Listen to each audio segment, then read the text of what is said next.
Mais une seule personne autour de cette table est capable de réenchanter le monde en nous racontant des histoires, en nous parlant de ceux qui les habitent. C'est Juliette Arnaud qu'on entendra juste après ce formidable jingle. Et qui nous fait chier à lire, toi.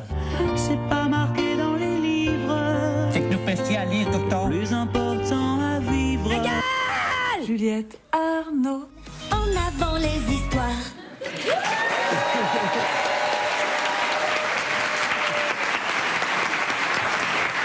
Je vais vous parler d'un mouvement qui s'appelle le mouvement 4B, qui est né dans les années 2010 en Corée du Sud, qui est un pays féru de violences sexuelles et sexistes, et qui a été relancé par la prochaine arrivée de Trump au pouvoir aux États-Unis.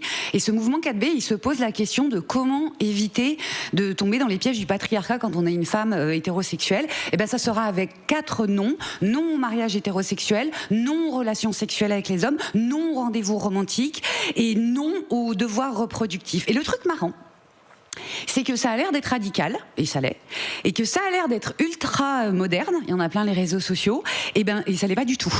Aristophane, 5e siècle avant Jésus-Christ, il sort une comédie où une femme, Lysistrata, propose aux autres femmes, pour éviter la guerre conduite par les hommes, une méthode toute simple: il faut nous abstenir du membre.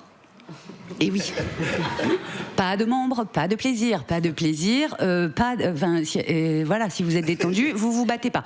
Bon, Aristophane, c'est un homme, pas de membres, pas de plaisir, faut être un mec pour écrire un truc pareil.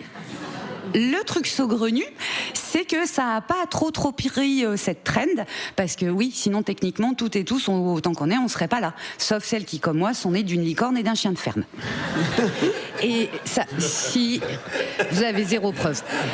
Et ça, c'est la même chose pour les personnages sans enfants dans les livres ou dans les films. C'est comme les poissons volants, ça existe, mais c'est pas la majorité du genre. Les féminins, je précise, les personnages masculins, ça les empêche pas d'être des héros, que ce soit les 7 mercenaires, Batman ou Jean Valjean. Alors oui, Jean Valjean, il s'occupe de Cosette, mais de manière paternelle, mais ça n'est pas son père. Victor Hugo, il avait d'ailleurs son petit avis sur les nullipares. Alors, ça, c'est le bien joli mot pour décrire une femme qui n'a jamais porté d'enfant et accouché. Ce qui fait que je suis gauchère ménopausée et nullipare. Chouette direction artistique. Manquerait plus que j'ai pas le permis. Je l'ai pas.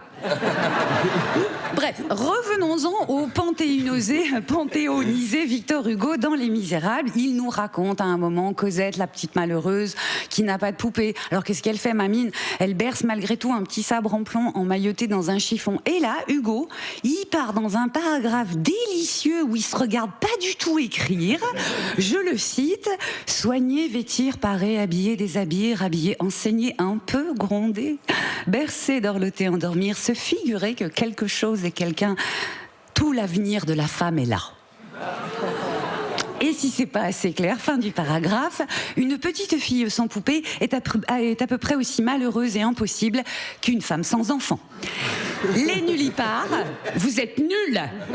Et en gros, toute la littérature du 19e procède de la sorte, avec Balzac particulièrement, qui nous dresse des portraits de vieilles filles qui varient entre pathétique Eugénie Grandet ou carrément terrifiante la cousine bête. Mais là où il y a un truc vraiment rigolo, c'est que 80 ans avant Victor, le meilleur ami des nullipares, il y avait Pierre Chauderlot de Laclos, mon Pierrot, mon gars sûr, Pierrot et ses liaisons dangereuses. Finalement, le seul roman du 18e que les siècles suivants n'ont jamais fini de disséquer, puis d'adapter au cinéma, puis d'adapter en série très récemment sur Netflix.